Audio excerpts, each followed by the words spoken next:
شركتين تحت الخوف. اي والله. اثنين بلديه باكره مالت بغداد. جو اليوم. البر بعد بعد. كله يتنفض. هذا اللي حول الملعب. نعم.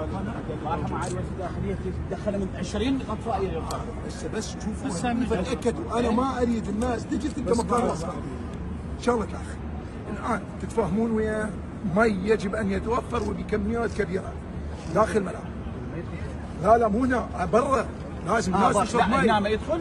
لا ممنوع. مش مسموح. بس برا. مش مسموح. مش مسموح. انا احكي برا الناس. بس خليه يجي. قلت له يقول ما عندنا لا كافيتيريا برا. لا لازم هسه حتى اذا اكو سيارات من ذني شايف السيارات اللي تجيب اللي بيهن ما كافيه مثل الكافيتريات اللي برا بالهاي. بس خابر لي يا سيد مصطفى احمد. جيبون لازم توفرون مي وعصاير. هي حتى اذا ماكو عندنا اي ناخذ موافقات ندخلها. يلا جيبوهم وخليهم. المهم خلي في حساباتك باكر. اقل شيء لازم عندك نص مليون بطل مي موجود بالملعب.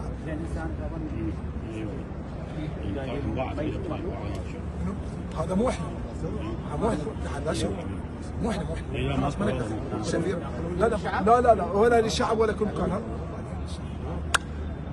هذا شغل الاتحاد الاسيوي. احنا وين شو وجه الاتحاد الاسيوي؟ احنا ماشيين به. واضح؟ خلاص. انت المهم موضوع المي موضوع هاي السيارات شو اسمها؟ المي. مي شلون ندبر المي؟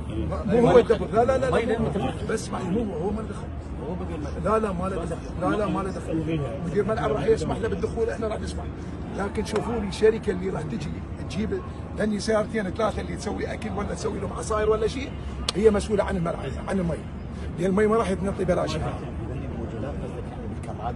اخي يجيبوا يا اخي هسه شوفوا اكو مكانات ذني بيهم موجوده. انا قلت خلاص اتواصل وياهم ورتبوا لنا 3-4 مكانات اللي سيارات ذني بمي وهمبرجر وقص. مال باكر الجو حار اذا الناس مثل ما صارت شكاوي عندي بالبصره الناس ميته من العطش.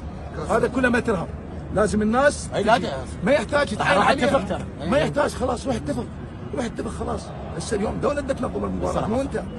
دوله بدها تنظمها خلاص. اوكي.